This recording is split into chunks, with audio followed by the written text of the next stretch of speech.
You can be my wingman anytime. Bullshit. You can be mine.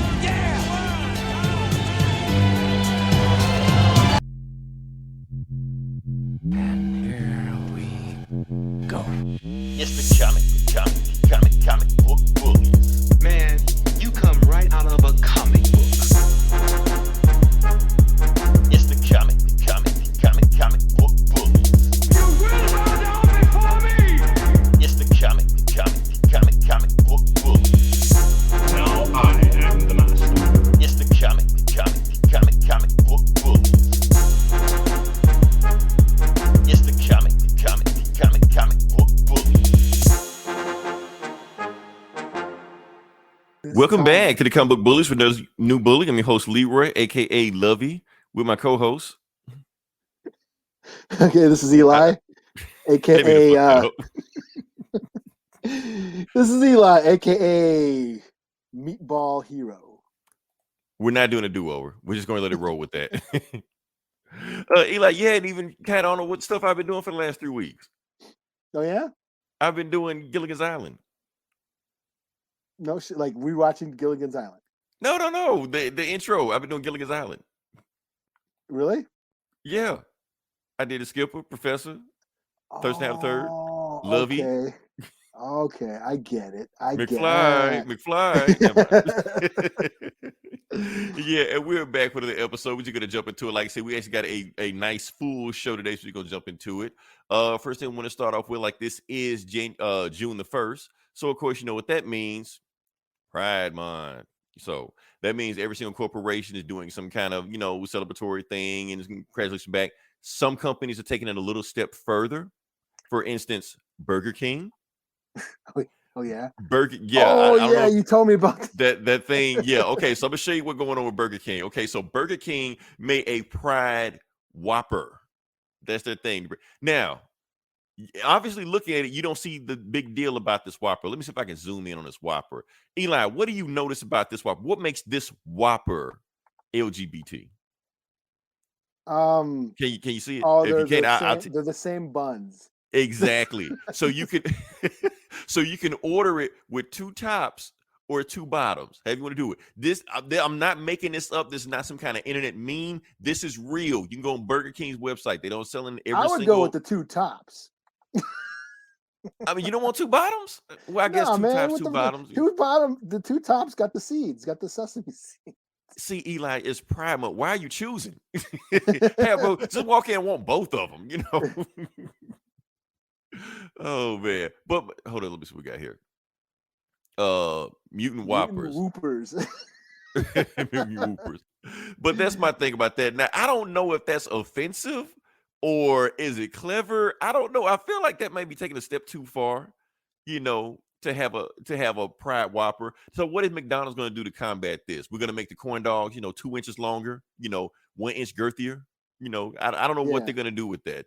But that's the thing about Pride Month. It's like sometimes you walk that edge. Somebody's going to get pissed, but either way you get publicity out of it also. But that's the problem with these companies. They try to make it where they capitalize on, commercialize on the thing like that. That's why every company right now is just going to turn their rainbow, Umbrella Corporation, Wayland, whatever, so, but that's organization nowadays. You got to do something to celebrate, What is that?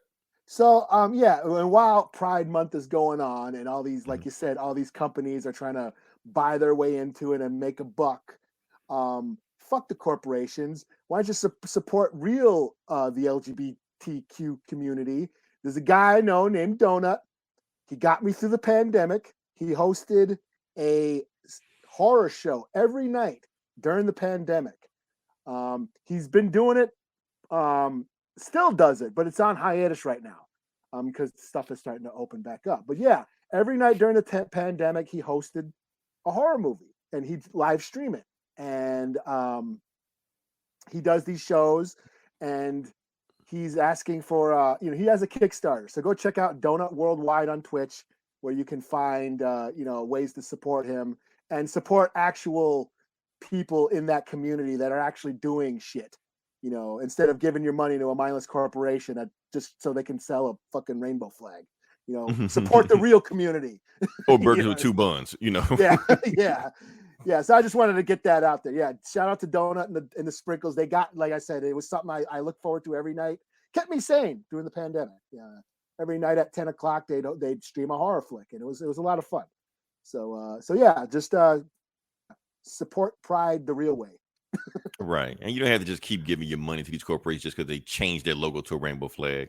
Yeah. Shout out to Outright Geekery. I think that's gonna get us. I think this might be our last episode. No money though. What money does Outright Geekery? Right. We're gonna pay them now. They're gonna owe them. Corporation with fake love. Yeah. 616 man, what it do? What's up? You back. Okay. There's a big hoopla going on about the 616 thing right now, but we're not gonna get into it. Eli, I think we might need to do something for 616, like January 16th or something. I don't know. Oh, like the universe or 616 man. Why not both? Yeah, Both. let's fuck it both. Yeah. All right. We'll think of something. We'll celebrate some kind of way. Yeah. Both. Anyway, like just like the buns, the 2. Right. Why choose? Yeah. All right. So we're gonna move on to the next podcast. Eli, well, not podcast, but part of the episode. Eli, we're gonna bring back an old classic. You already know where I'm going with this. What is the #1 movie of the week? And no, I don't have a graphic. Oh, I don't even know. Oh, is it fucking Tom Gunn? Yes, it's Tom Gunn. It's back. Tom Gunn. Yeah, sorry about that. It was raining up there, 616 man. But yeah, Tom Gunn was #1 movie. Yeah, Top Gun. It was #1 movie. Everybody's saying it's the greatest movie of all time. I'm hearing a lot of things about it. Look, I like this movie because it's not woke. I'm like, okay, I didn't know that was a thing. So I'm starting to realize something, Eli. Top Gun, this new Top Gun movie, it seems like to be the Black Panther for white guys. I think that's why they like it so much. That's just me. It's their thing. But you know what? More power to you. I'm glad you like it. It's but that's also not the Pride Month too. So well, that's the thing. It's coded. Top Gun has always been coded. That's the difference. Yeah. All right. But that's what I wasn't talking about. What I want to talk about this month, the movie that wasn't in there. And that movie was Morbius. Morbius was not in there. So it is no Morbin Time or whatever the hell is going on with that. So here's the thing, Eli. I don't know if you know what's been going on with that. We talked about this shitty ass movie. We drug into the ground. So like every other review site out there right now. But for some reason, internet memes started coming out about that. It's Morbin Time. Started making memes, started trending on Twitter, started getting popular. Morbius is trending. And people were just like, oh, did he say that in the movie? Is it a cutscene? What is it? And it got so big that they re-released it in the theaters this weekend. And it made a whopping no, nobody saw it.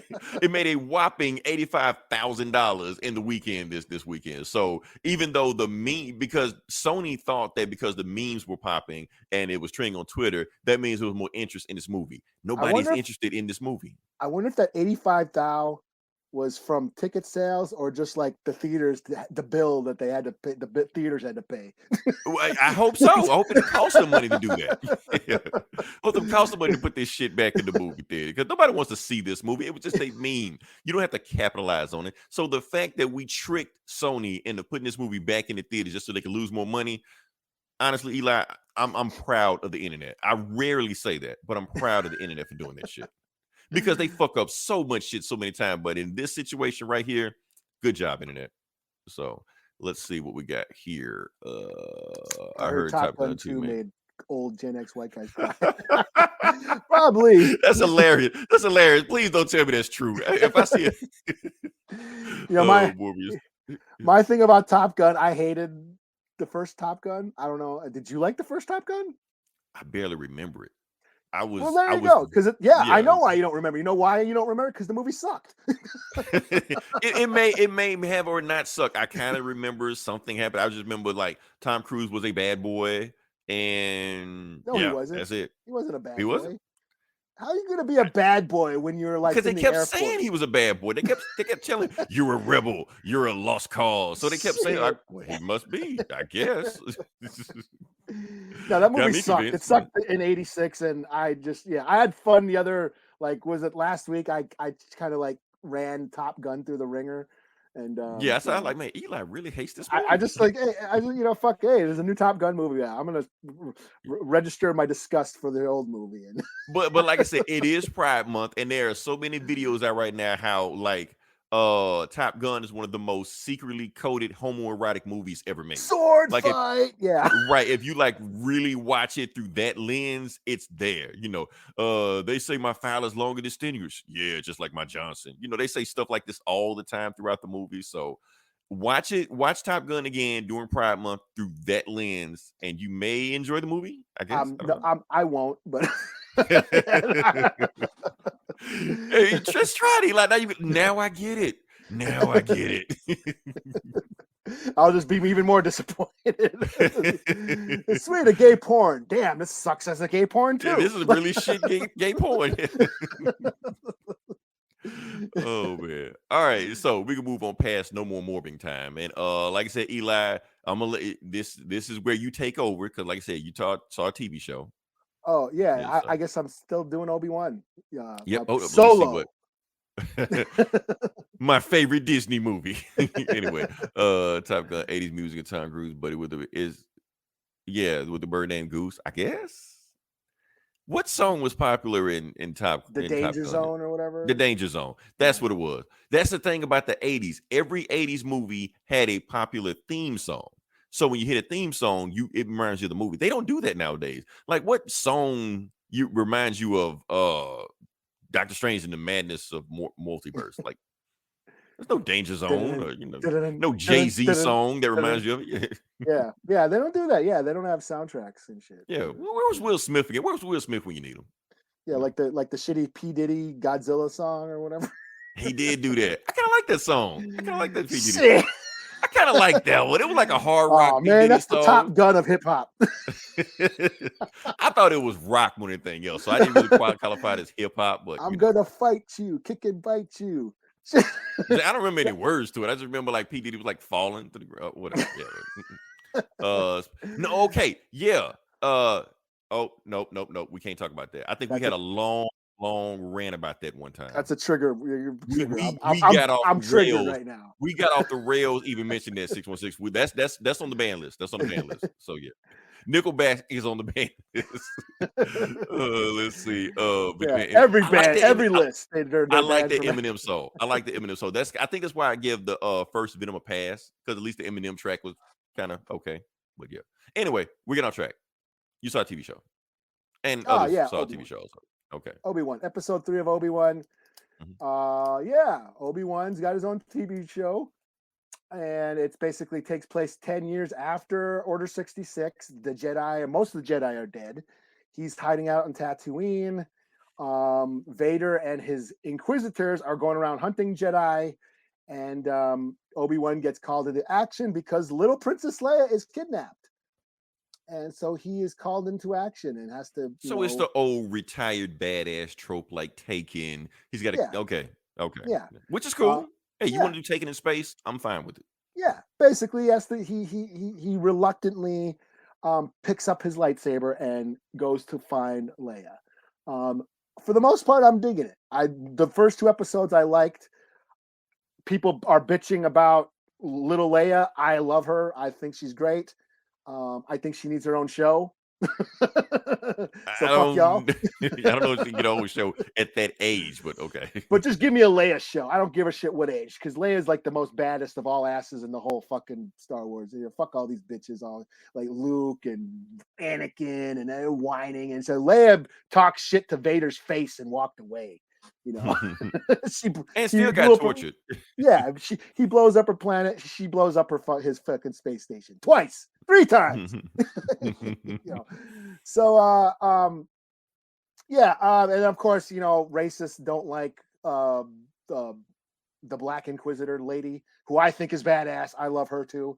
Now, that's what I'm trying to. Did they give a reason why they don't like her, or she just exists? Because I know I asked that question last time. I was like, did they clarify, or they just get even more mad about something? It? They probably, whatever excuse that makes them not sound racist. That's what they say.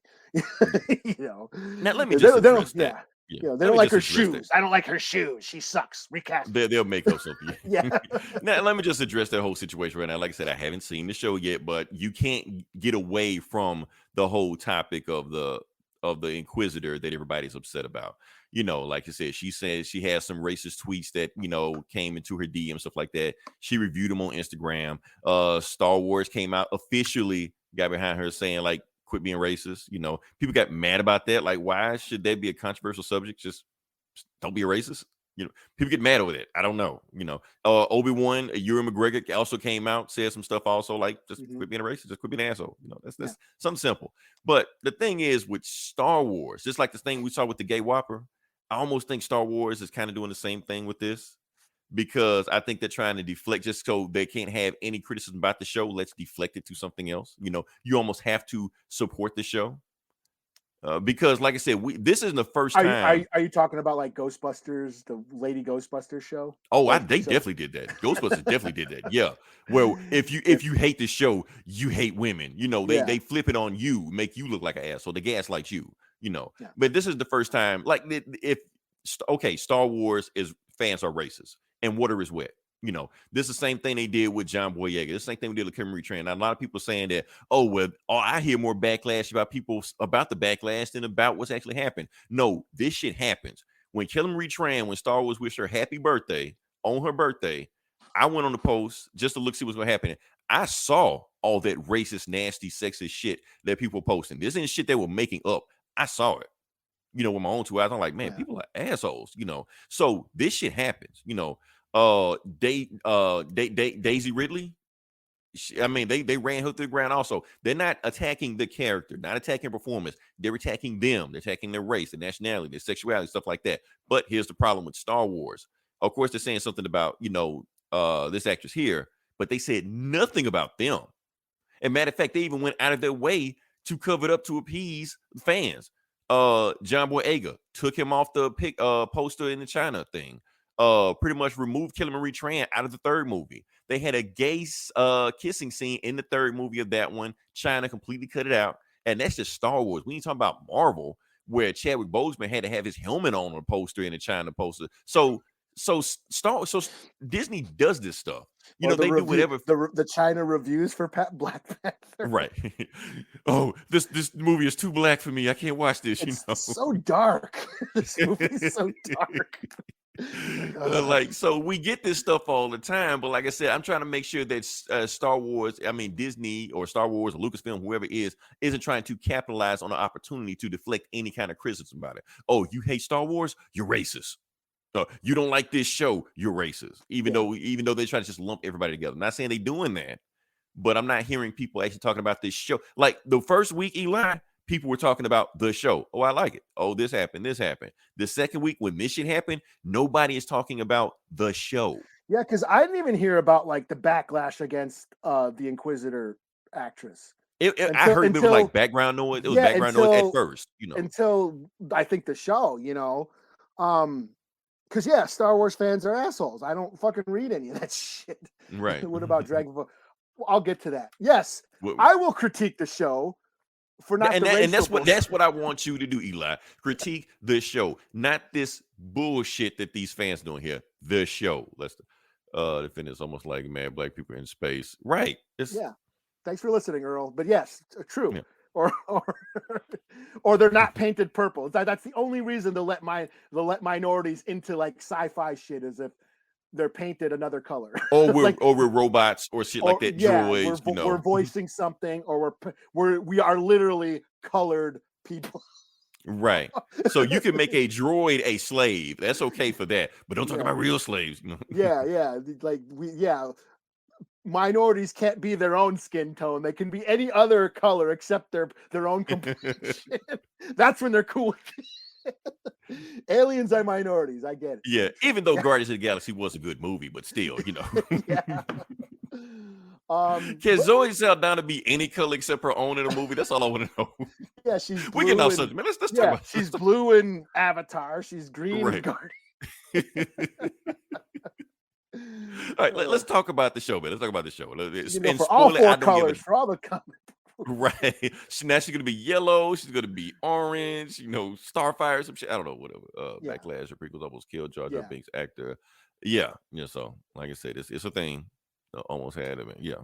So all right. So, So yeah. spoil it. I don't care. Let it Okay, ride. yeah, Because I honestly, mean- I probably already heard what you about to say anyway. So Okay, yeah. The third episode, we finally got to see you read too many Vader. comics. Vader, yeah. Vader made his triumphant return. It wasn't really triumphant, but he came back. We saw Vader again. Vader did some shit. And then there was, but I felt a little lackluster. That's just me. Maybe I'm an old Star Wars fan that wants to see cool shit. I mean, but let's compare this to the most recent time they fought, or the close time they fought when it was in episode 4 where they just clang. Yeah, where they're old men. Well, Right. this was they didn't really do that. I mean, Obi-Wan pretty much ran away the whole time. I mean, that's basically what it was. I mean, and that's okay. Let me get rid of that first. There's a few things I got to address. Yeah, the duel was a little. They didn't really duel. It was basically a chase scene. Obi-Wan was trying to escape. Vader and the Inquisitors and Stormtroopers were after him. They did face off. They did have a confrontation. They did speak to each other. And Obi-Wan thought Anakin was dead, which is also canon in the novels. I mean, no one knew. Everyone assumed Anakin Skywalker died. No one knew that Vader was Anakin for a long time. That was like actually which makes sense because when Obi-Wan was leaving, in episode 3, he thought Anakin was dead. That's why he just left him there. He did. Everyone thought Anakin was dead, and when Vader started popping up, they thought, oh, he's Palpatine's new apprentice because Dooku was dead. It's his new apprentice. Yeah, it was a little lackluster as far as that. But even if they did have a duel and it was all extravagant like it wasn't in Revenge of the Sith, we already know the outcome. This is my problem with ripping the shit out of the Skywalker saga. We know what happens. We know Obi-Wan's not going to die. We know Leia is not going to die. You know what I mean? Because these are prequels. We know what the outcome is. It's a fixed timeline. Yes. Like in Doctor Who. Right? Obi-Wan is not going to die. Vader's not going to die. So it lacks tension. You know what I mean? That's the thing. It's, oh yeah, it looks cool, but there's no substance to it for me. I'm just like sitting there going, yeah. And that was the big selling point for the show. Ooh, Vader's coming back. And I'm just like, okay, why? If he kills Jedi, that's cool. But, Right. him he can't fighting kill Obi-Wan. He can't Right. fight Obi-Wan again. And if they do, we know what's going to happen. You know what I mean? Right. So it lacks suspense. It lacks tension. And that was my biggest takeaway from this new episode. And that's why I said it was a little lackluster for me, because Obi-Wan just basically ran away the whole time. Yes, he did drag him through the fire, and Obi-Wan miraculously didn't get burned. Maybe he was using the Force. I don't know, but whatever. But yeah, there were some name drops. The biggest name drop for me was Quinlan Vos is still alive. Now, Quinlan Vos is a Jedi. Let me grab my image. Because I don't know who Quinlan Vos is. Yes, I will grab some images. Quinlan Vos is a Jedi. He actually appeared in episode 1 as a background character. Was he? Was that the first time he was ever referenced, mentioned? Or? Well, when they did the Clone Wars, they decided to base this character. No, he came out before the Clone Wars. So when they started doing comic books, they based him off of that guy in this background character in episode 1. Okay, so he existed in episode 1, but didn't have any character, didn't have any name. He was just there. He was just there in the background. The books, and then Extended Universe fleshed him out. Yeah, so Gotcha. They created this Jedi, named him Quinlan Vos. He's a tracker. He can he can touch objects, inanimate objects, and basically psychic abilities. He can pull memories from whoever touched it last, and he's like a badass Jedi who's kind of like Anakin. He doesn't follow the rules. He's very reckless. He's kind of kind of just rushes into battle. And he's appeared on the Clone Wars, with Obi. There was an episode with Obi-Wan where they're actually, they fight Cad Bane. They face off against Cad Bane in that episode. And throughout the years, he's appeared in comic books. Again, like you said, he's been on the Clone Wars show, and he's kind of became a fan favorite for like hardcore, Star Wars fans. Now, in the Native American community, natives have kind of claimed him because he's kind of sort of native indigenous adjacent. And I've had this discussion on like with other native nerds, like, is Quinlan Vos native?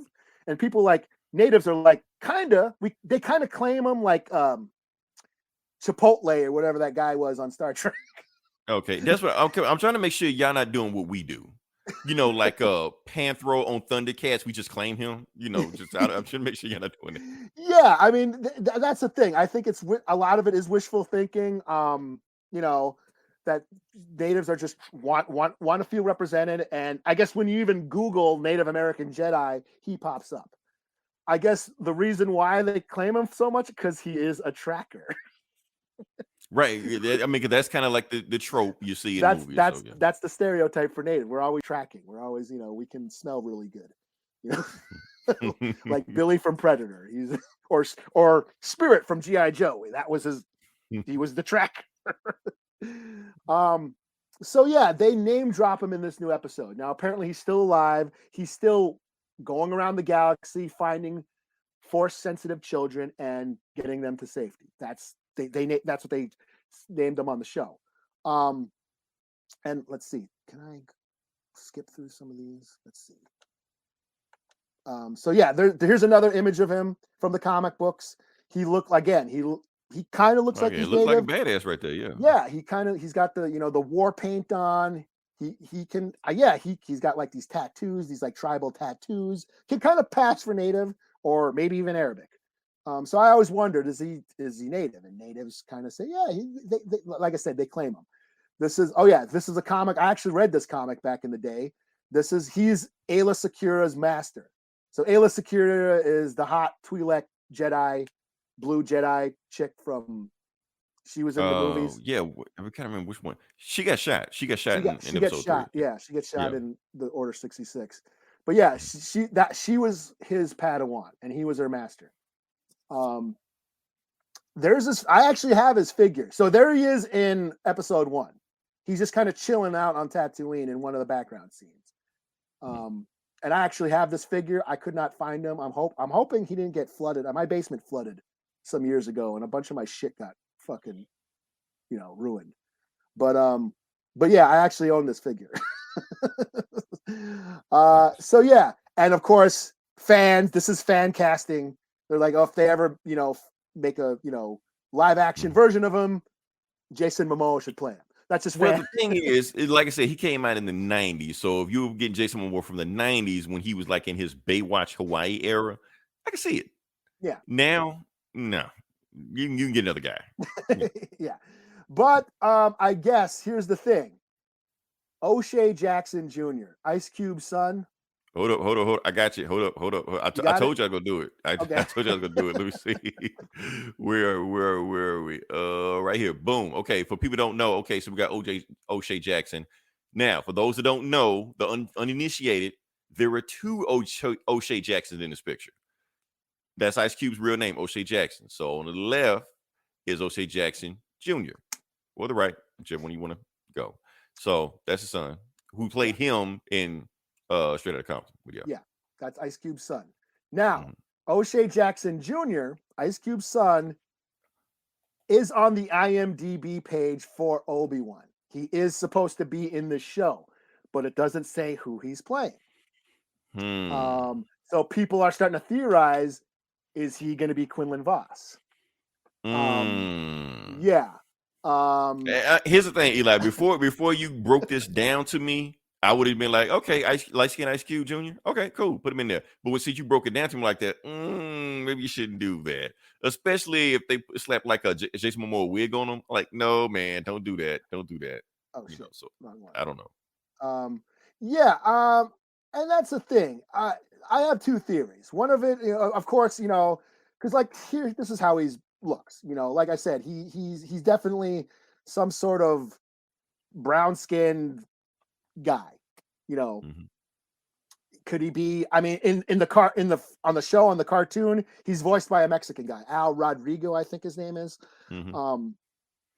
And I couldn't find the actor who portrayed him in Phantom Menace because he's just a background character. I don't He even know. probably if was a stunt guy or something like yeah, that. yeah, he's uncredited. But yeah, I mean, the part of me, the native side is me. Oh yeah, this is us losing representation again. Another side of me is I feel bad because we taking it from you. well, no, this is my thing. Another side of Yeah. me is like, what the fuck? It's like, Mhm. you ever see Ghost Dog when they're like Indians, black folks, same thing. Like, that even Right. makes me kind of mad. Like, oh, BIPOC. As long as he's BIPOC. yeah, as long as he ain't white, it's cool. Right. And just like let's overlook true diversity. And it's just he ain't white, just throw a black guy. So that kind of irks me more than than a native role. Because here's what's going to happen, Eli. I'm about to piss you off a little bit more either. Also, okay, so let's say Ice Cube Jr. is in this show, and we see him as a Jedi. We're going to claim him. We got him. He's done. Yeah. He's ours. Like Nick Fury, he ain't going back white. He's ours. Yeah. And here's my other kicker, which will piss me off even more. Vader is in this show. Mm-hmm. Vader and the Inquisitors are hunting down and killing Jedi. If they bring back Quinlan Vos just for him to die, oh fuck! Oh hell! Oh damn! That's damn. Why you doing it to yourself? Y'all can have Why him. you doing it to yourself? But I'm just saying, like, come on, you're gonna bring back a fan favorite character. Eli, if they did that and made him a black guy and then kill him off, then we gonna get pissed off, and you're just gonna be like, yeah, y'all can have him. Yep. Dodge that bullet. So one of us is going to be pissed off in the next few weeks. I don't know who. If whoever's watching this show, one of us will rant. I don't know. Yeah. So that's my thing. Who knows? This could be bullshit. There are fan theories. Like I said, theories are going around that what's his name? Kumail Nanjiani. Is that how you say his name? Because he's on the show too. He's on the show. People are theorizing that he is secretly Quinlan Vos, but I call bullshit because Obi-Wan and Quinlan Vos work together. So, and they have actually that guy that Kumail has interacted with Obi-Wan on the show, and they didn't hey, you're Quinlan Vos. No, that didn't happen. So I don't think it's him. Okay. So yeah. Yeah, I mean, I'm just bringing that up it's a touchy situation, but oh well. Yes, he 616 Man said he's racially ambiguous, so he's never been officially confirmed if he's native or not, or an indigenous person. But if you put an actor to him, that's it. Yeah, that he's this racially ambiguous character. We haven't confirmed if he's indigenous or not. If he's not, then natives are back to being fucking Ewoks. So or Boba Fett. Yeah, we can claim Boba Fett. Natives have claimed Boba I mean, honestly, I think he went out of his way. That Boba Fett show went out of his way to put native representation in the show. So yeah. So yeah, that I just wanted to get that out there. Who knows? I could be bitching into the wind, and this could all not any of it. Quinlan Vos could not even show up at all. So, so we're only 3 episodes in. But I feel like all your worst fears will be confirmed, Eli, or mine. I don't know. One of us is gonna be pissed. Yeah. Yeah. All right. So let's move on to the next part. Okay, we're still on you, Eli. It's still you. Okay, because I know I know you want to talk about this. Pray. Now, here's the thing. Oh shit. Okay. Yeah. I didn't want to pull up the trailer because I'm not even sure if it's out yet. And every time I don't know if it was leaked. They were snatching them down. They were snatching them down. Yeah. Okay. So Prey. They leaked a leaked trailer, full trailer of Prey leaked over the weekend, which is the new Predator movie. The new Predator movie is called Prey. It takes place 300 years ago, where the Predator has to fight a native woman against the Comanche tribe. She's from the Comanche tribe, and I guess she faces off with the Predator. Now, did you know this information last week, or are you just getting this now? No, I've read the synopsis for the movie for a while now, so I've known this. It is non-natives writing it, non-natives directing it. We do have actual Native American actors in the movie. I am cautiously, optimistic. I just want to see a cool Predator movie. I'm not expecting the best representation because it is being made by non-natives. So that part of me, I'm just leaving my brain at the door as far as accurate representation. I just want to see a cool Predator movie. And I'm for the native actors who finally got a fucking job, Right. So support the native actors who are getting some work. And I just wanted to see a cool flick. It did show some more. It doesn't look that bad. I'm kind of getting excited for it, because I'm leaving my brain if I start to think about all the problematic things that are going on, then yes, I'm gonna be like, fuck that. But since I'm like suspending belief, it doesn't look that bad. But one thing I will say, if the Predators teach the natives how to hunt, hey, this is called a bow and arrow, or if they teach them some shit, this is called scalping or something. If that shit happens, like, fuck this movie's whole life. I don't want natives learning any of their knowledge from aliens, because I'm sick of that shit. I'm sick of that ancient alien shit where, native, just because indigenous people all over the world knew the world was circle. Yeah, or in Egypt, aliens taught them how to build pyramids and stuff. Yeah, the Mayans are from Mars, because they built pyramids. No way, non-Europeans are smart enough to do this on their own. It's got to be aliens.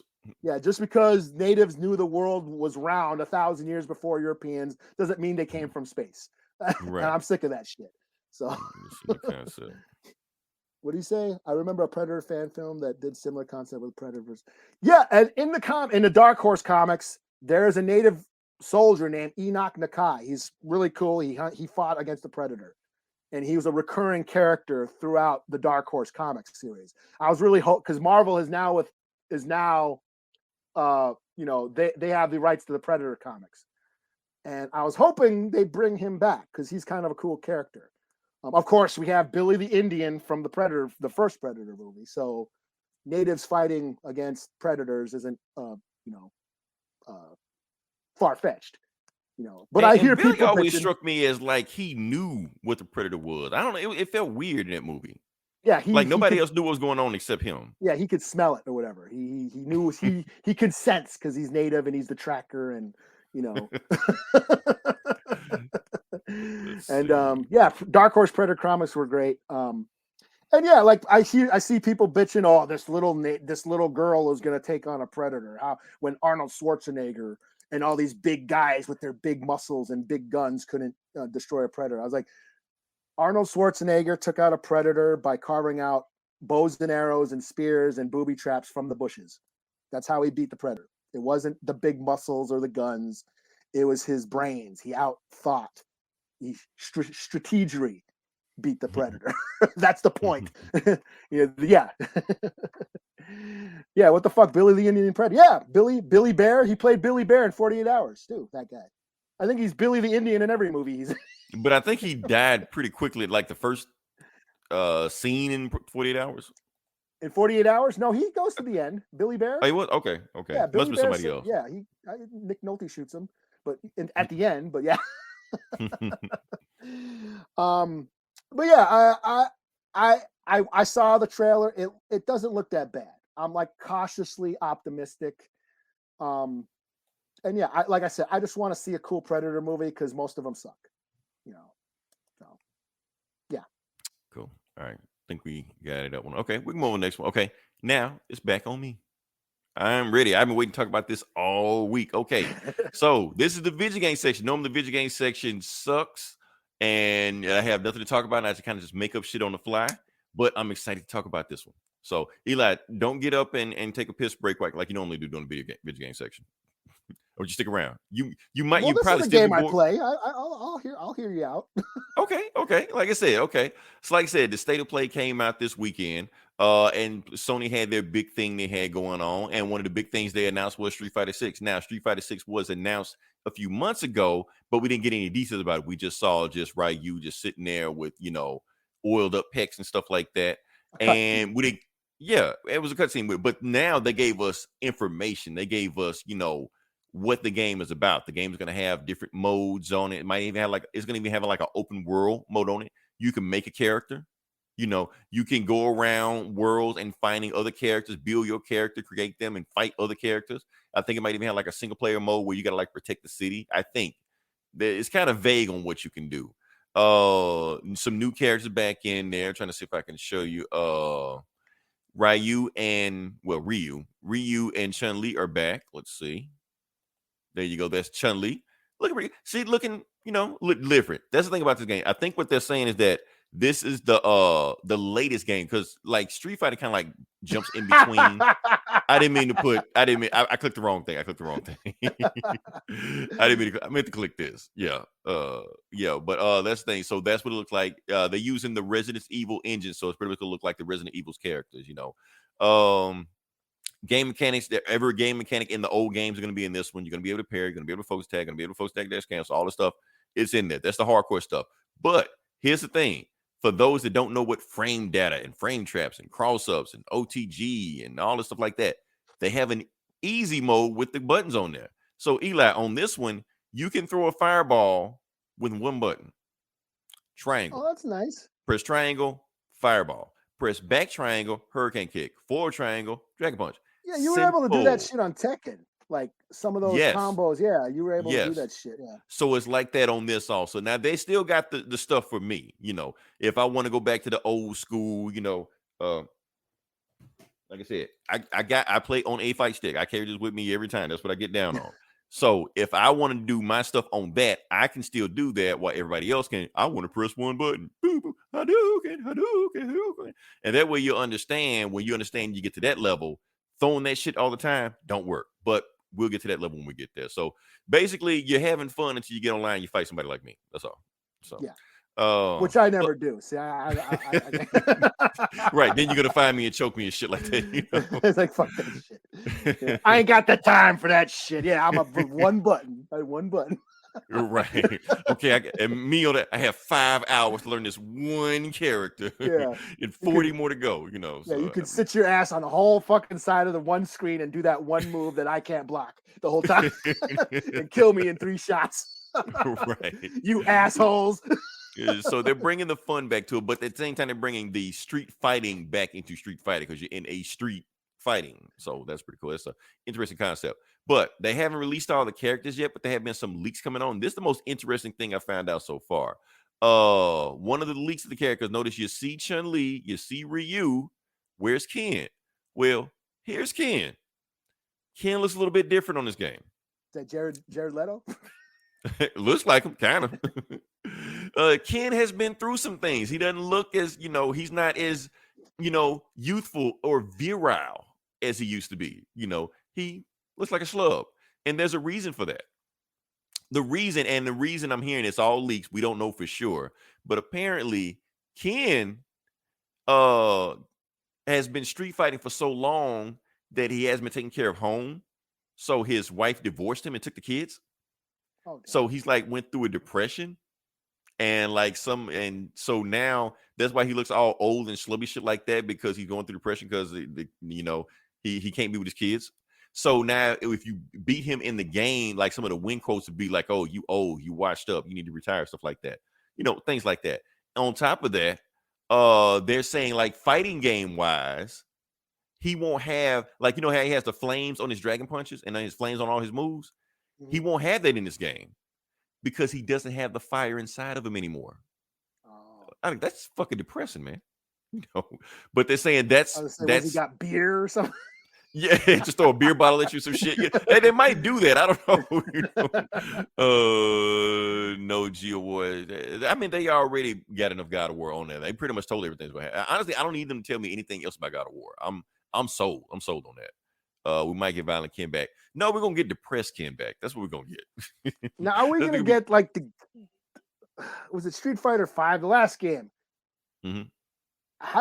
You had to like earn all the character. Like, I didn't unlock all the characters. They haven't announced that, but Street Fighter 4 did it too. We got to unlock all the characters, stuff like that. So I'm pretty sure this is like every fighting game ever made nowadays. The way they're being made now, it's all DLC. So you either unlock them or you pay for them. One of the, you're not going to get all the characters. That's just how it is. So everybody complaining, I'm gonna wait till ultra, medium, extra large Street Fighter 5 XL. Yeah, wait on that. That's cool because there will be more characters coming. Yeah. But I just want to talk about Ken because I was like, well, that's fucked up what they're doing to Ken. But at the same time, kind of interesting, you know. Hope they bring back some of the older characters or like that. And they made a list of some other people also, but I'm not going to show that list because they just like they snatching down their Prey shit. They snatching down Street Fighter leak photos also. Blanca. So new controls and redesign. Yeah, like I said, you can throw a fireball with triangle.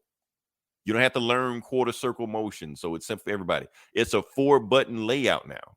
You got light attack, medium attack, hard attack, special attack. That's it. So it's easier for people to just jump in and just have fun to play it. You know, let me see. I think it was something else. Oh yeah, like I said, with all this stuff going on with Ken, he should have listened to Gal. Go home, be a family man. Didn't listen. So yeah. All right. So I think we passed it. What do we got here? Oh yeah, that was the last thing. Okay. Also, state of play. Spider-Man is coming to PC.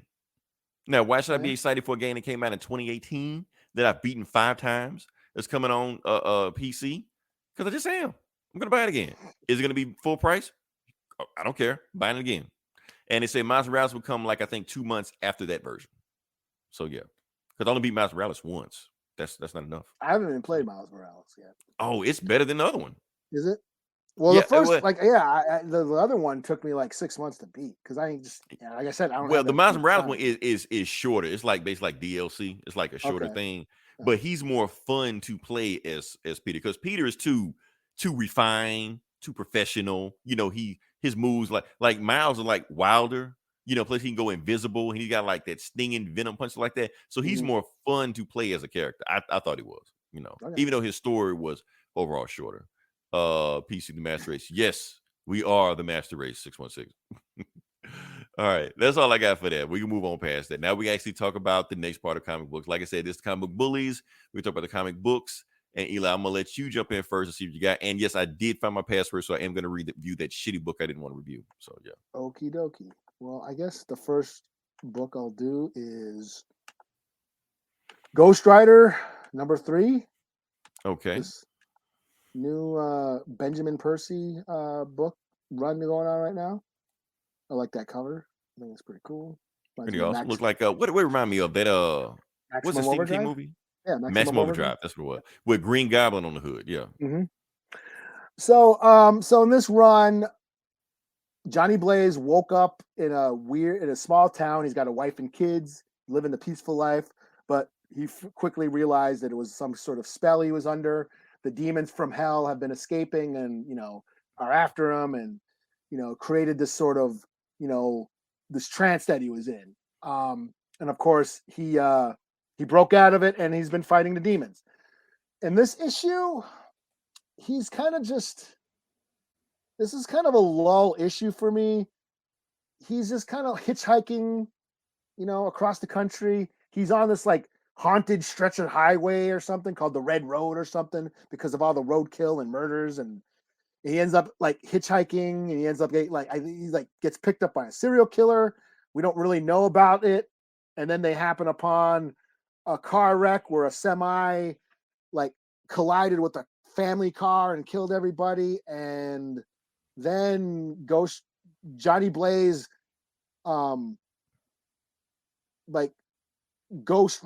ends up, there's like a demon ghost rider or a ghost trucker. And Johnny Blaze ends up jumping in the semi, the wrecked semi, and turns that into like a ghost trucker. And then they're like playing chicken with each other, the two trucks, but then we don't get to see what happens. And then there's a subplot where the FBI has hired this like goth chick with like weird powers, and they're hunting Johnny Blaze, and that's kind of going on. So yeah, it was a little bit. Not much happened. Like there was all this shit going on, but not much happened, and nothing really paid off or anything. I don't know. I don't know if he's setting up for for another, for more issues, but this kind of like it was like really wordy, and he was just like in deep thought the whole time, and yeah, I just wasn't feeling it. I'm just gonna give it a 3 out of 5, because I've been digging it so far. This one just kind of felt little low. You know what I mean? So, yeah, 3 out of 5. Okay. Not excited as well, but you still recommend the Ghost Rider run before this one, right? Yeah, I mean, it was cool. Like until like I said, it's just like all this shit was going on, but nothing really paid off. Like you don't really know who this serial killer was or what he did. He's some weirdo, and then that doesn't go anywhere. And then he jumps into this truck and it gets all flames. He's like rolling down the highway towards the other truck, and they don't even really get to see that outcome. What happens then? And then you're cutting back and forth between the FBI and the goth FBI agent. Get a little bit of her backstory. So it's just sort of a bunch of this is a big exposition dump that we're like not much happened. You know what I mean? Especially after that cool cover, like, oh, cool. Right. Demon truck. And then you don't really get to see what happened. You know what I mean? So. Okay. All right. So I think, yeah, we're gonna do this. I'm gonna review 2 books in this part right here, but it's gonna be real quick. It's gonna be 2 Black Panther books. Trying to see if I can find that one. Find it. Let's see. Did I click that one? Now the book we're going to do, and my bad, Eli. When I sent you that book, that was an old book. I just haven't read it, so I thought it was new. It was new to you. It was new to me. I didn't read it, but I was reading. I was like, wait, didn't this shit already happen? But anyway, reviewing Black Panther number 6. But before we review Black Panther number 6, we're also going to review an Avengers book that also starred Black Panther. And I'm going to see if I can get to that one real quick. The name of that book was basically Avengers Forever number 6, which I have not been reading. I do not know what's going on. I think it has something to do with the multiverse or something, like a multiverse Avengers. I'm going to just briefly talk about this book. All you need to know about this book is that it sucked. That's the thing about it. Yeah. It's exactly what you think about it. It's T'Challa if he was Iron Man, but they set him up like Superman, and he's got to fight Killmonger, who's going through the multiverse, killing T'Challa's. It's a really stupid story. I'm pretty sure he will show up later on. That's the new one. I saw that. Yeah, I thought about getting that, but I didn't. I bought it so you didn't have to. So yeah, anybody read it, don't read it, but I'm pretty sure that guy will show. Matter of fact, I think he dies at the end of this book and becomes somebody else, and he turns into a god or something. I don't know whatever. But anyway, the Iron Black Panther thing is done. Multiverse is saying, yeah, and that's pretty much what the Avengers Forever book is, just a bunch of multiverse bullshit. So, but it's gonna come into fruition in Jason Aaron's regular Avengers run. So if you see Iron Black Panther, there you go. Meanwhile, let's talk about Black Panther number 6. Let's just jump into it. That's a book I really want to talk about. And people are up and down about this book also. So I think we need to address some controversies that happen. So yeah. For those last off, basically the whole book is T'Challa versus Wakanda. The war dogs have been sent after him to take him out. So that's what's going on with him right now. So they're like, kill T'Challa, and he does what he does. He has no Black Panther suit because he had to turn the Black Panther suit into the government. So he's just him. He's just out there, but still whooping ass because he's T'Challa. Beating that ass. He was like, you gonna send like 6 dudes after me? You think that's it? He's like, we didn't send 6 dudes after you. We're the distraction. Them the guys you need to worry about. And it's like a whole army, like fucking Braveheart of war dogs coming after him. And he's just like, oh shit. He actually says, oh shit. Some people say that T'Challa's kind of written out of character in these books, but I don't care. Yeah. So he's like, I'm not even gonna fight these guys. I know I'm T'Challa. I know I'm a bad motherfucker, but I'm not that bad. So he takes off running. He just runs. They chase after him. Why they don't shoot him, I don't know. Oh, they do shoot him. Yeah, you got shot right there. But then he hides in a tree, try to get him off of him, and then he grabs one of them, takes his gun, unhooks him, knocks him down. Just got to get the other guys off of him, and he takes off running, and he takes off running again. Why they don't chase him, I don't know. And then they're like, where's T'Challa? Oh, he took off running. They were like, well, go get him. Shit. And he was like, and get him by any means necessary. You know, they said. So basically, the head of the war dog, Achille, or what his name is, Achille, something like that. He's in charge of. He like, look, I know how T'Challa thinks. Everything he does, I'm already a step ahead of him. So no matter what he does, I got him. And plus, he didn't even have his Black Panther suit, so he didn't even have the normal advantage he would normally have. You know, moving on past that, we got Shuri and Omalala. I'm maybe screwing her name up, but anyway, they're tracking T'Challa. They helped T'Challa escape from the Wakandan cell anyway. But the thing is, they shut off all communication, so she don't know how to get in contact with T'Challa. She like, that's okay. I can't get in contact with people in Wakanda, but I can contact people outside of Wakanda. So I'm gonna get somebody to go help him. And meanwhile, even though communication is out, I can still track him. Like, how can you track him? I put a tracker in him. Like, does he know? No. Well, how you put a tracker in the most paranoid man on the planet? He likes my cooking. So I slip some in his food. So there you go.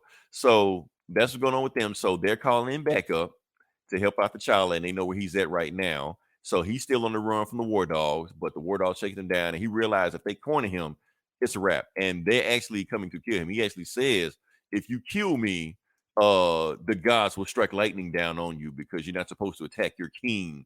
He was like, you're not my, you know what? They don't say they're not my king, but they're just like, I don't believe anything you just saying. So when he says that, they get ready to put a shot at him. They're like, I don't believe that. And they get struck by lightning. By who? By Storm. Oh, here we go. By Storm, his ex-wife. She's there, you know. So she takes out the war dogs like they're nothing. They're nothing to her. So the whole army, they're out of there, you know. Blast them, and then she sees T'Challa out there by herself. He tries to thank her, and she shocked the shit out of him. Why she shocked the shit out of him? Because she found out that he put a sleeper agent on Mars to live with her. So that mutant that was there, who's really Wakandan, was really working for T'Challa the whole time, reporting back to him. So you're like, so you lied to me, your ex-wife, the whole time. And she just keeps shocking the shit out of him. Like, he don't even try to fight. He like calm down. But she realized she didn't know he was already hurt. She like, if he was already that hurt, I wouldn't hurt you like that. But still, I'm gonna hurt your ass more anyway. And she's like, you better start talking. Tell me why you put a sleeper agent, you know, in my kingdom. Otherwise, I'm gonna shock your ass some more, you know. So we got some more political intrigue going on right there, and that's cool. Okay. Oh, yeah, that's actually pretty important because they whole talking about that whole Krakoan Wakanda deal right now. They were like, this is why this is a sticky situation. If Storm is here and he's communicating with the mutants, and the mutants attack Wakanda, that's war because we already on bad blood with the mutants already anyway, you know. So that's the thing. So, people want David Ridley fired just for John Ridley or David Ridley, whatever his name is.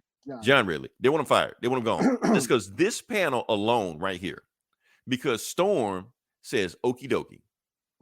You've never heard Storm say okie dokie, but she's saying okie dokie right there. So like, he got to go. He got to get out of here.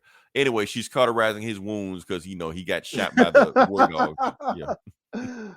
I mean, I guess it's kind of a corny line, but I mean, but it's Storm. You don't see Storm saying okie dokie, but whatever. Any writer can do whatever they want to, you know. You know, and then another out of character thing is that she calling T'Challa a lying piece of shit, which she would never do that also, but she's doing it here because he is.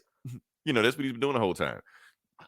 And she basically saying, like, you know, why did you put a sleeper agent in my kingdom? He was like, I had to do it.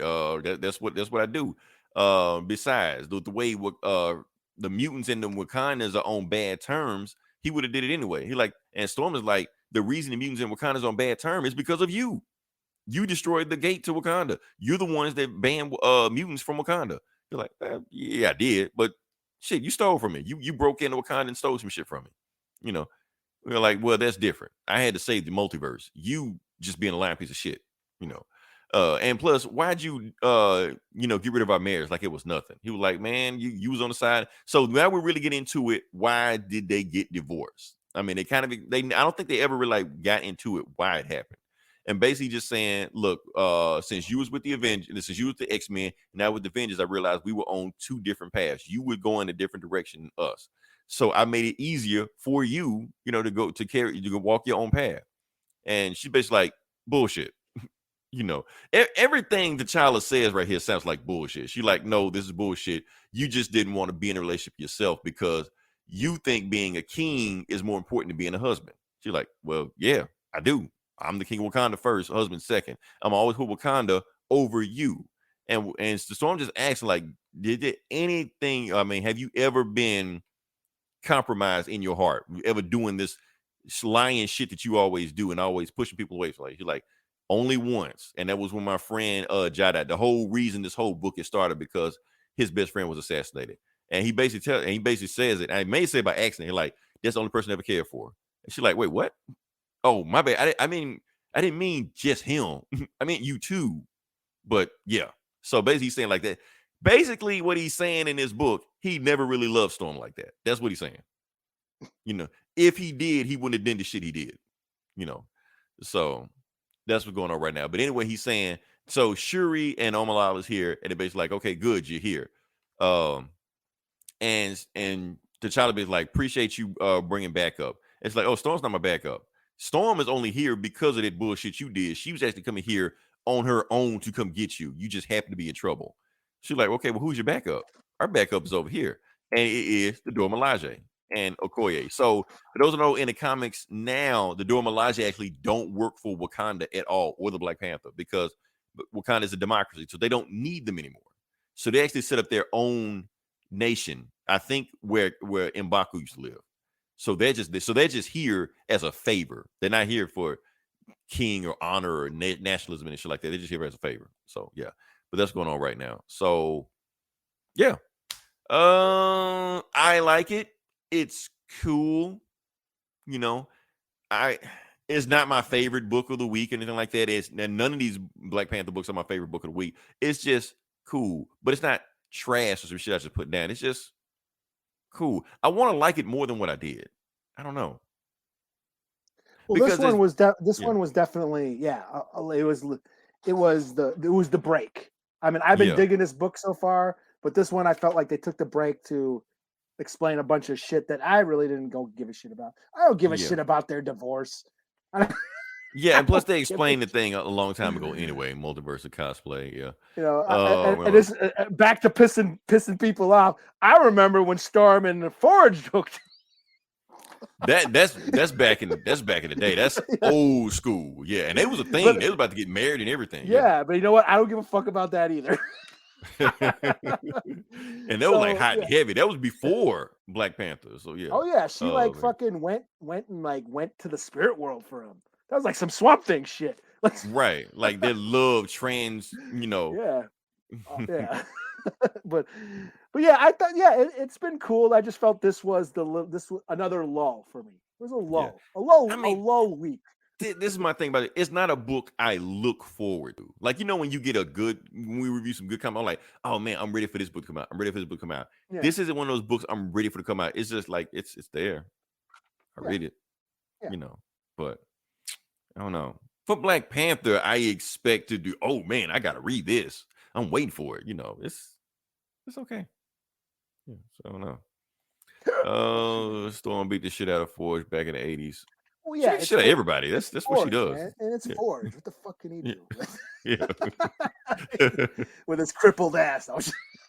He built his own leg, man. I just got canceled. After the gay Whopper, man, we've been canceled a long time ago. So yeah. I know Gomer's gonna give us a phone call anyway. So yeah. Hey, I like Nice. that Whopper. It was probably on there. Don't they have like food news on their show? Yeah, food news. We got it now. Whopper 10% gayer. You know, some shit like that. They're probably gonna do that. So yeah. What you got next? What do I have next? I think Alien. Am I doing wrapping up Alien? Okay. Yeah. So Alien number 12. This wraps up. Don't get too deep into Alien because it's something I want to do, and I know you want to do it too. Okay. Okay. Do I? You do. I already know you want to do it. Do I? Okay. Yeah. You What want am to I do it. gonna Hold do? on. Okay. Let me wait if I can find it. Yeah. Okay. So, remove for a second. Okay. So you see the poster. I mean, the cover. Yeah. What does it remind you of? It's the facehuggers.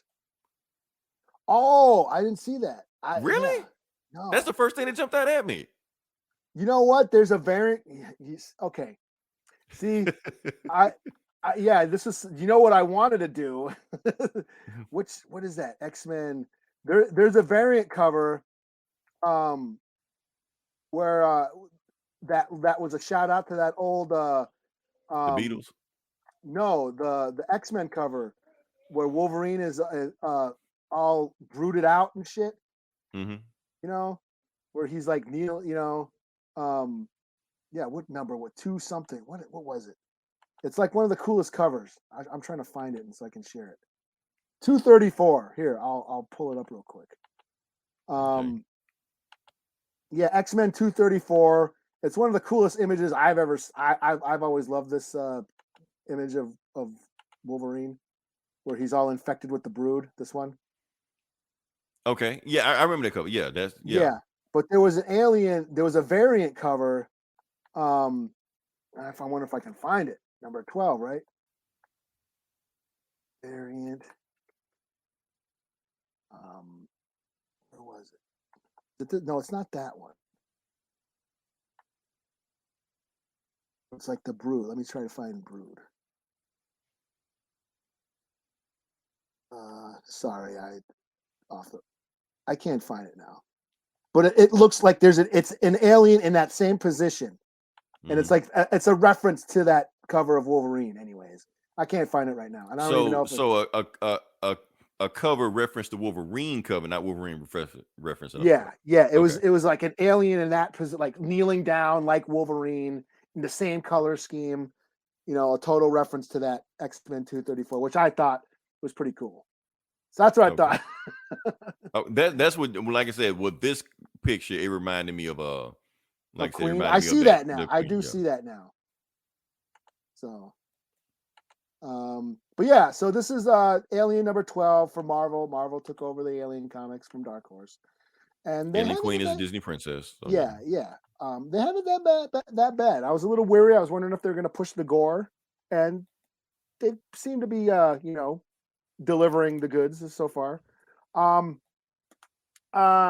So this particular story arc is about a religious cult or a religious group that is living on this like forest planet, you know, and that gets infected with aliens. A ship lands full of aliens, and you know they start running rampant, killing and infesting the place. And she's a female pastor, and she's leading, like literally leading her flock to safety. And throughout the series, she's, you know, they're crossing the planet into this other village of religious, you know, another sect, another part of the group is in this other village, and they make it there. They reach their last issue, but it turns out the pastor of that village was a synthetic, an android like Bishop. And it's been this whole planet has been set up by the government to you know, to lure people there, to lure religious nuts there, so they can basically colonize it with aliens. And in this one, the whole series, what I like about this, there's a religious sort of theology commentary going on, testing people's faith, the meaning of life, you know, and all that stuff is going on. And this female pastor, she's like got cancer or a terminal disease, you know, so she's always questioning life and why things happen and all that stuff.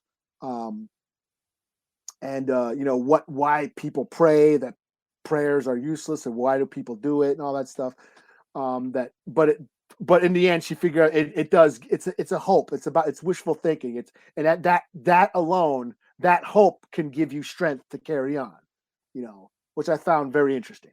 But basically what happens is, you know, the government, Weyland-Yutani shows up, and they're basically there to, you know, collect the alien specimens. And they're like, why are all these people still alive? You know, they should have been harvested. And they're talking to the synthetic, you know, it was his job to, you know, infect the humans. But but it turns out the female pastor, she let loose all the aliens on the soldiers that showed up, and then they end up taking their ship and escaping. So that's pretty much what happens.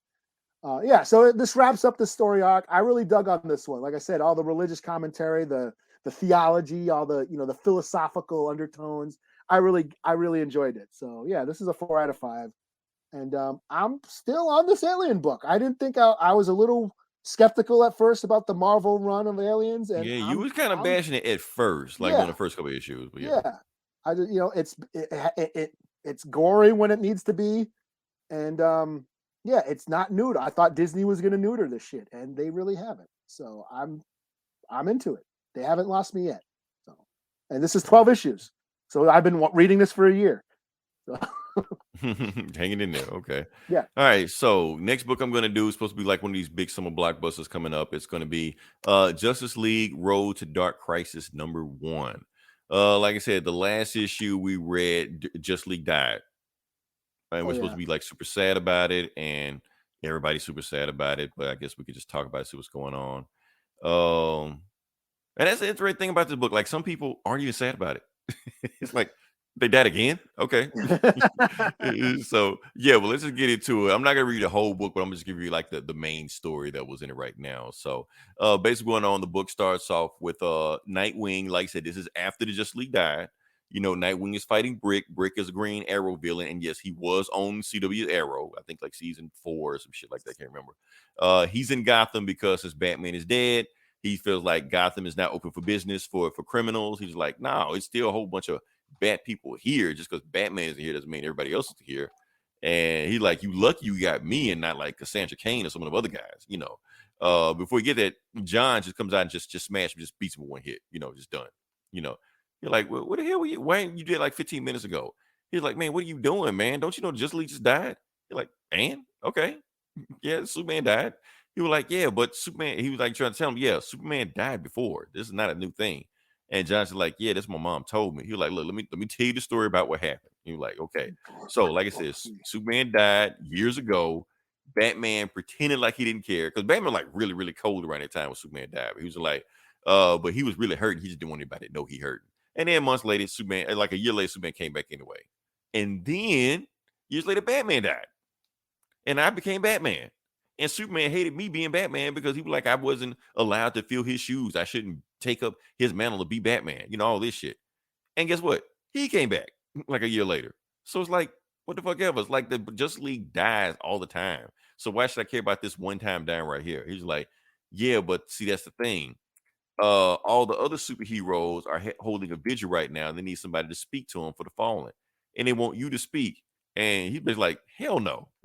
I am not going to speak for the Justice League. Why? Because they're going to be back next week anyway. We did all this for nothing. He's like, well, what if they don't come back? I mean, have you had a situation where people don't come back? And then Dick starts thinking like, yeah. He started thinking about his parents and about Alfred. He was like, oh shit. Yeah, they didn't come back. So he starts thinking about it, and he just like, and besides, what if like that army that Justice League stopped? What if they still come? He was like, well, that's true too. So anyway, he convinces him to go to the vigil and start talking. Meanwhile, Kid Amazo shows up and wants to take over the world, some shit like that. And John's just like, you did this on purpose, didn't you? He was like, I had a feeling that guy was going to show up, and I pretty figured you need to whoop somebody's ass to get your mind off stuff. They're like, okay, let's do it.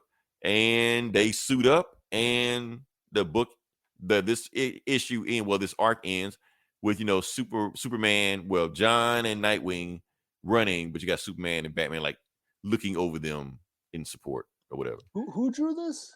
Dan Jurgens. Oh, okay. Yeah, it's very 90s. Neil Adams-y almost, you know, or even Dan Jurgens' style is very Neil Adams-y. Yeah, it does feel like that. And I'm not going to review the rest of this book. Basically the same thing. Everybody's sad. Everybody's a team up. Oh, what am I going to do? People, you know, stuff like that. Hal Jordan is in space. He didn't even know the Justice League is dead. He comes back and finds Aqualad. He's like, yeah, right. He's like, I was busy doing something. He's like, you know, they dead, right? He's like, wait, what? So he's all sad. He's like, oh shit. So I guess Hal Jordan is left, and then and the Legion of Doom, since the Justice League is dead, they're forming again. And that's book. Really, it's just a preview. It's just a prelude. It's not even like the real story. It's just a thing. The road, yeah. See, the next book is actually going to be Dark Crisis 1. This was just a thing. What is it? Dan Jurgens? Yeah, Dan Jurgens drew the original Death of Superman story, and wrote it also. So yeah, Marvel. It could be a cool idea for rated R comics. Yeah. If they bring back Well, they one, already did Marvel Max, but yeah, that's X-Men versus Brood. Like I said, they've done that. yeah, But they do need to do that, and I think they're planning it, aren't they? Aliens versus somebody. sure. I mean, they could. You know, we'll No, see. but If I thought it was in the works. I thought they were teasing something. I know they're all these variant covers are coming out where aliens are fighting all the all these superheroes, Iron X-Men Man, characters, and and shit like that. Yeah. But yeah, it'd be nice to see if can alien acid burn adamantium? It burns Right. through anything else. Can it burn through adamant? Can it burn through vibranium? Who knows? Right. But it's Marvel. They can make whatever rules they want. So yeah. Yeah. All right. So yeah, what you got next? Well, the last book I'll do is Shadow War Omega. Yes. Shadow War Omega. This is the last. This wraps up the series. Last issue in the story arc where Deathstroke, somebody disguised as Deathstroke, shot and killed Ra's al Ghul and then blew up his body so they can't even resurrect him in the Lazarus pit. Somebody dressed up as Deathstroke. Deathstroke guy wasn't me. There was somebody using one of my old suits. Wasn't me. So meanwhile, Talia al Ghul in the League of Shadows or League of Assassins, fucking are after Deathstroke. Deathstroke's fighting all these ninjas, also trying to clear his name, and then of course Batman and the Bat family are running around mediating and investigating. And it was revealed last issue that the guy who was dressed up as Deathstroke, who shot Ra's al Ghul, was Geostorm or Geoforce. Yeah. Geostorm was that shitty Gerard Butler movie, but yeah. Yeah. So yeah, he so this issue we basically get the reason why he does this. He gives his evil monologue revealing why he did it, because Deathstroke did something to him and Talia al Ghul did some shit, and now he's got beef with both of them. So he said, what better way to take out my enemies is by pitting them against each other. So that's why he decided to do that. So then there's a big fight. Everybody starts fighting. But what comes down to it is Damian and Geoforce face off against each other. Okay. And Damian's like, you asshole, you fucking killed my grandfather, blah, blah, blah. Your grandfather's a piece of shit. True, but yeah. He's like, you claim to be a fight crime. He's like, your grandfather's, head of this criminal or biggest criminal organization on earth for thousands of years. The fuck you talking about, asshole? You should join me, and because I thought you fight crime, right? And then Damian's like, well, you know what? You ain't no hero because heroes don't kill. And then he beats the shit out of him. So that was kind of funny. Then of course, so they wrap it up. They put him away, and then they resurrect Slade Wilson again. He's because they killed him. They killed him. Talia killed him the last issue, so he was dead. But they resurrect him, and he's like, "We're gonna kill everyone. Who are we killing? Are we killing who are we going after? Slade? Are we calling this person, that person?" He's like, "No, we're killing everybody." And then it's like, next, the road to Dark Crisis. Oh shit! So I'm out. No. It was fun while it lasted. So yeah, it was a pretty cool way to wrap up. I was into this. I thought this was a fun story, and this is the last issue, and it stuck the landing pretty well. And I can dip out now. Yeah, I mean, it was a heel face turn with you because Geoforce was supposed to be a good guy, but fuck it, whatever. Do what you want. Yeah. So 4 out of 5. This was fun. In the end, it was pretty fun. Cool.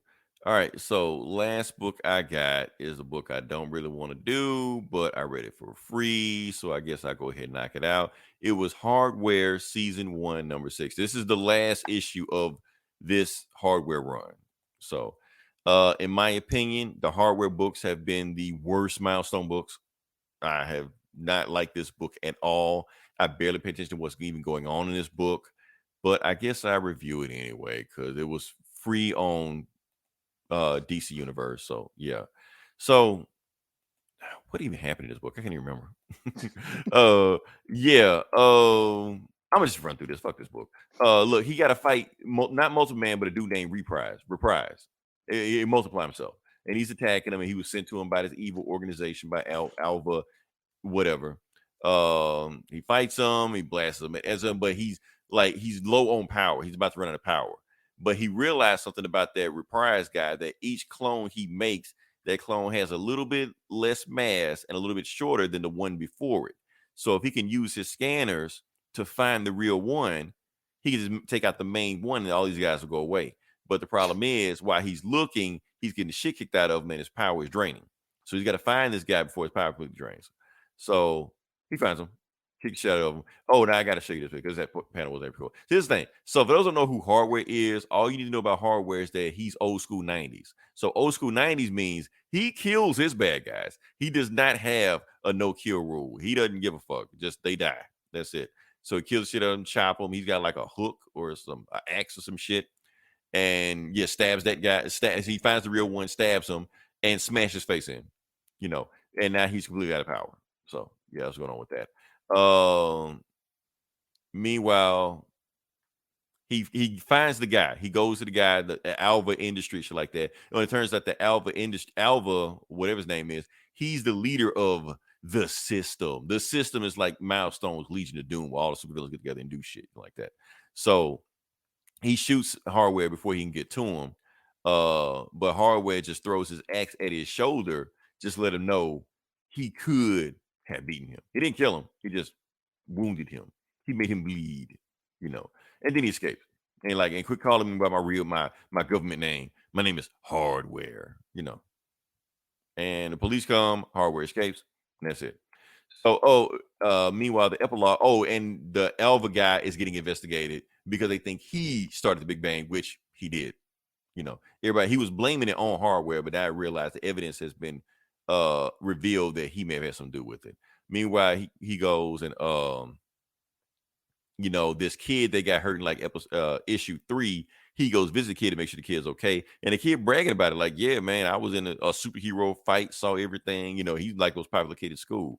You know, he was like, well, I'm gonna make sure that nothing like that ever happens again to another kid, you know. And meanwhile, they see Icon flying over, and he just like, man, it ain't right for humans to be the only superhero. I mean, for non-humans to be no superheroes around here.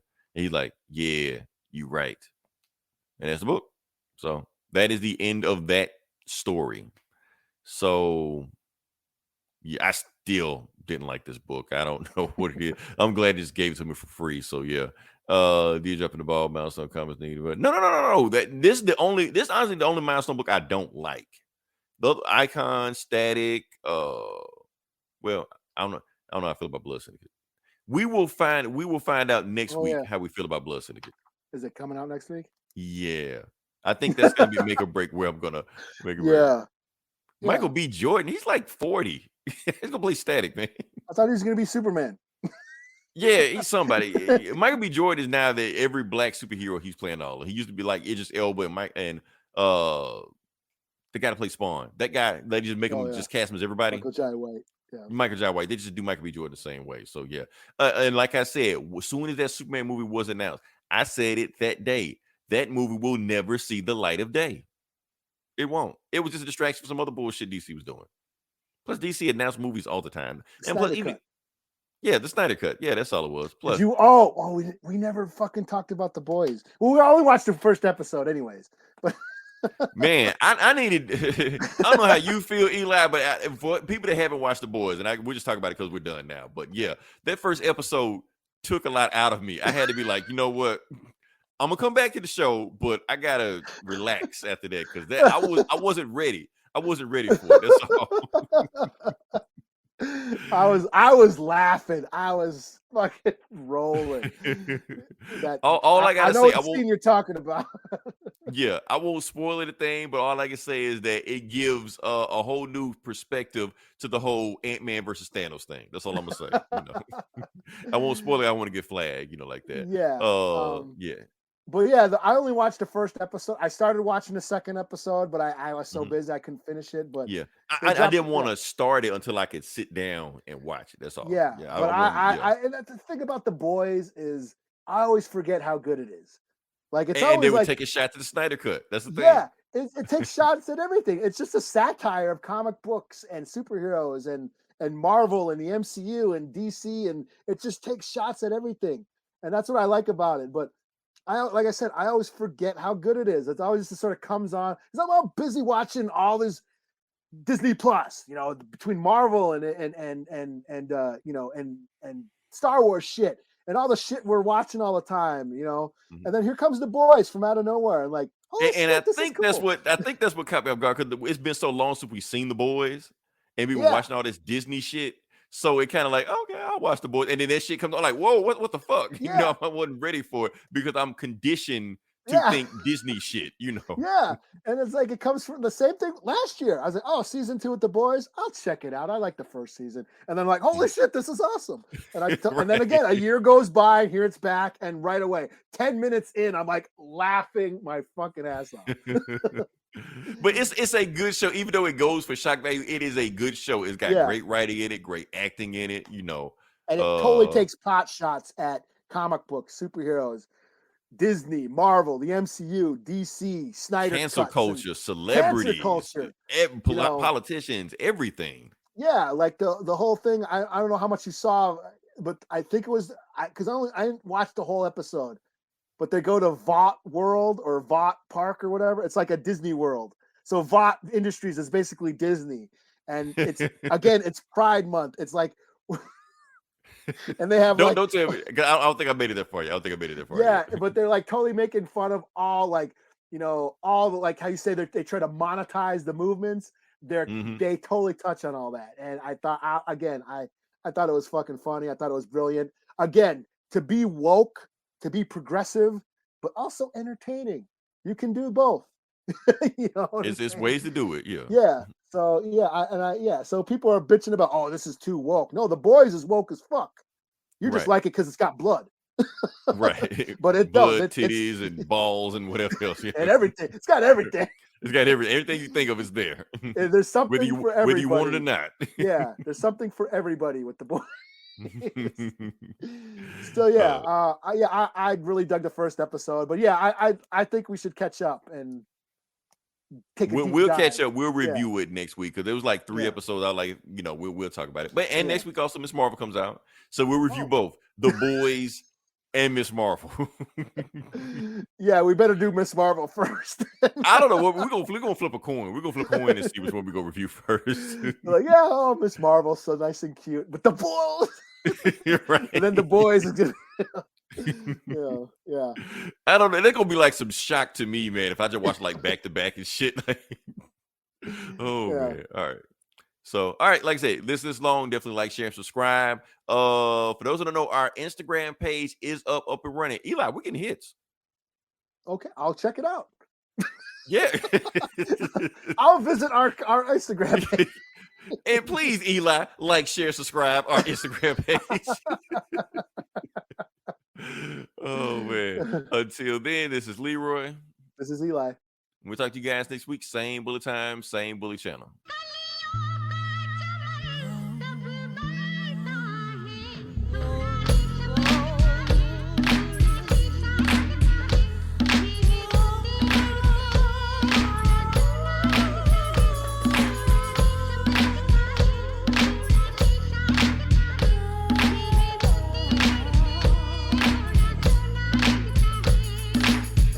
He breaks me down. He built me up. He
of a master plan.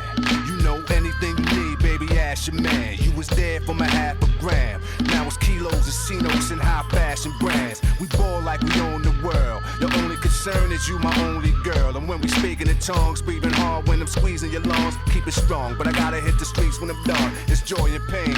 When you trying to get ahead of the game, it's fucked up, but you never complain. You just pray I don't get killed when I hit the hood. Just another 100 million, I'm equipped for good. No more drug wars, trips to jail and shootouts. Getting loot out, but lawyers and bail will get you through out. Just me and you, high off sex and twisted. You OG to you OD, addicted.